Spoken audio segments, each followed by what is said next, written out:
What's going on guys, this is Divyan and welcome back to the channel. നമ്മൾ ഇന്ന് പുതിയൊരു video ആയിട്ട് വന്നിരിക്കുന്ന ഒരു ഭയങ്കര ഇൻട്രസ്റ്റിംഗ് ഒരു ടോപ്പിക്കുമായിട്ടാണ്. ഇന്നെന്താ ചെയ്യാൻ പോകുന്നതെന്ന് വെച്ചാൽ പെഡോക്ക് സ്റ്റാൻഡിന് റീപ്ലേസ്മെന്റ് ആയിട്ട് വന്നൊരു ഐറ്റമാണ് ജി റോളർ എന്ന് പറയുന്നത്. ജി റോളറിന്റെ പ്രത്യേകത എന്ന് പറഞ്ഞാൽ ഭയങ്കര കോമ്പാക്റ്റ് ആണ്, സ്മോൾ ആണ്, ലൈറ്റ് വെയിറ്റ് ആണ്. ഈ ലോങ് ഡിസ്റ്റൻസ് റൈഡ് പോകുന്നവർക്കൊക്കെ ആണെങ്കിൽ പെട്ടെന്ന് ഒരു പഞ്ചർ വന്നാലും ചെയിനൊന്ന് ലൂബ് ചെയ്യണമെന്ന് തോന്നിയാലും നമുക്ക് വഴിയിലൊക്കെ നിർത്തിയിട്ടാണെങ്കിൽ തന്നെ ജി റോളർ വെച്ച് സ്മൂത്ത് ആയിട്ട് നമുക്ക് നമ്മുടെ കാര്യങ്ങളൊക്കെ അങ്ങ് നടന്നു പോകും. പെഡോക്ക് സ്റ്റാൻഡാണെങ്കിൽ ഷോറൂമിൽ നിന്ന് വാങ്ങുകയാണെങ്കിൽ 5000 രൂപയെങ്കിലും ആവും. ജി റോളറിനാണെങ്കിൽ ഓൺലൈനിന് 1000 രൂപ തൊട്ട് 1500 രൂപ അങ്ങനെയൊക്കെ റേഞ്ചിൽ കിടപ്പുണ്ട്. അതിന്റെ ലിങ്ക് നിങ്ങൾക്ക് വീഡിയോയിൽ പ്രൊവൈഡ് ചെയ്തേക്കാം. ഇപ്പം ഓൺലൈനായിട്ട് വാങ്ങുവാണെങ്കിൽ തന്നെ ഇതിന് ഇത്രയും രൂപയെന്ന് ഞാൻ പറഞ്ഞു. പക്ഷേ ഞാൻ ഇത് എന്ത് ചെയ്തെന്ന് പറഞ്ഞാൽ why not make it myself, ഞാൻ ഉടനെ സ്വന്തമായിട്ട് ഉണ്ടാക്കി എങ്ങനെയാണെന്ന് ഞാൻ ആലോചിച്ചു. ഇതിന് വേണ്ട കാര്യങ്ങളെല്ലാം ഞാൻ കൊണ്ടുവന്നു. ഞങ്ങളുടെ സ്ഥലം കലൂരാണ്. കലൂരിൽ ഒരു വർക്ക്ഷോപ്പിൽ പോയിട്ടാണെങ്കിൽ ഇതിൻ്റെ സാധനങ്ങളൊക്കെ മേടിച്ച് കൊടുത്തിട്ടാണ് പുള്ളിക്കാരനോട് ഉണ്ടാക്കാൻ പറഞ്ഞു. പെട്ടെന്ന് തന്നെ പുള്ളിക്കാരനെ കുറേ കാര്യങ്ങളൊക്കെ ചെയ്തു തന്നെ. അപ്പോൾ നിങ്ങൾ അത് പോയി കണ്ടിട്ട് വാ.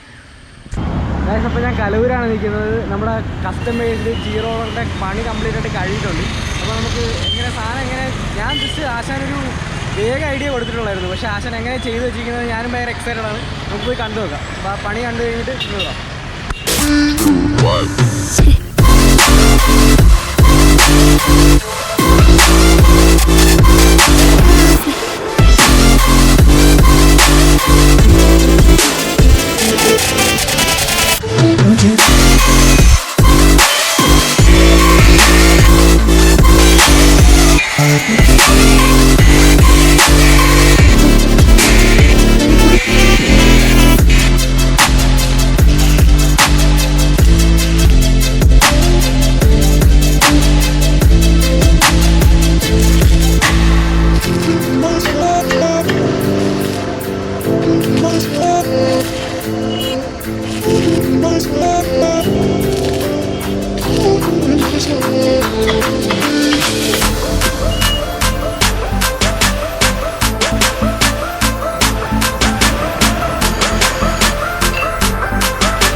അപ്പോൾ നമ്മുടെ ജി റോളറിൻ്റെ വർക്ക് കംപ്ലീറ്റ് ആയിട്ട് കഴിഞ്ഞിട്ടുണ്ട്. ഇപ്പോൾ കൈ കിട്ടിയിട്ടുണ്ട്, സാധനം കടയിൽ നിന്ന് കൈ കിട്ടിയിട്ടുണ്ട്. വർക്കിംഗ് ഒക്കെ പെർഫെക്റ്റ് ആണ്, റോളിംഗ് ഒക്കെ കറക്റ്റായിട്ട് നടക്കുന്നുണ്ട്.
പഠീസ്. അപ്പോൾ ഈ ചാനലിൽ ഫുള്ള് നിങ്ങൾക്ക് ബൈക്ക് സംബന്ധമായിട്ടുള്ള കാര്യങ്ങളാണ് കാണുന്നത്. നിങ്ങൾക്ക് ബൈക്കുകളെ കുറിച്ച് അറിയണമെന്ന് ആഗ്രഹമുണ്ടെങ്കിൽ ബൈക്കുകളെ കുറിച്ച് റിവ്യൂ ആയാലും ബൈക്കുകളുടെ ടിപ്സും കാര്യങ്ങളും ആയാലും മെയിൻ്റനൻസിൻ്റെ കാര്യമായാലും നിങ്ങൾക്ക് എന്തെങ്കിലും കാര്യം ഞാൻ ഈ ചാനലിലൂടെ കവർ ചെയ്യണമെന്നുണ്ടെങ്കിൽ നിങ്ങൾക്ക് അത് കമൻറ്റിൽ ഇടാവുന്നതാണ്. നിങ്ങൾ മാക്സിമം കമൻറ്റ് ഇടുക. കമൻറ്റ് ഇടുവാണെങ്കിൽ നിങ്ങൾക്ക് എന്തൊക്കെ വേണം, എന്തൊക്കെ ചേഞ്ചസ് വേണം, പുതിയ വീഡിയോകൾ എന്തൊക്കെ വേണമെന്ന് എനിക്ക് അറിയാൻ പറ്റും. നിങ്ങൾക്ക് ആവശ്യമുള്ള സജഷൻസ് എനിക്ക് വീഡിയോ ആയിട്ട് നിങ്ങളുടെ മുമ്പിലായിട്ട് വരാൻ പറ്റും. മാക്സിമം നിങ്ങൾ വീഡിയോയിലടി കമൻറ്റ് ചെയ്യാൻ ശ്രമിക്കുക. പോണതിന് മുമ്പ് വീഡിയോക്ക് ലൈക്ക് അടിക്കാനും മറക്കരുത്. ഗൈസ്, അപ്പോൾ ഇതായിരുന്നു hand made G roller. Teflon റോളറും കാര്യങ്ങളൊക്കെ സ്വന്തമായിട്ടുണ്ടെങ്കിൽ നമുക്ക് വീട്ടിൽ തന്നെ ചെയ്യാവുന്നേ ഉള്ളൂ. അപ്പോൾ ഗൈസ്, ഈ വീഡിയോ നിങ്ങൾക്ക് ഇഷ്ടപ്പെട്ടെങ്കിൽ മാക്സിമം ലൈക്ക് ചെയ്യുക, സബ്സ്ക്രൈബ് ചെയ്യുക, ഷെയർ ചെയ്യുക. അപ്പോൾ അടുത്ത വീഡിയോ കാണുന്നവരെ എല്ലാവർക്കും ബൈ. Piece guys.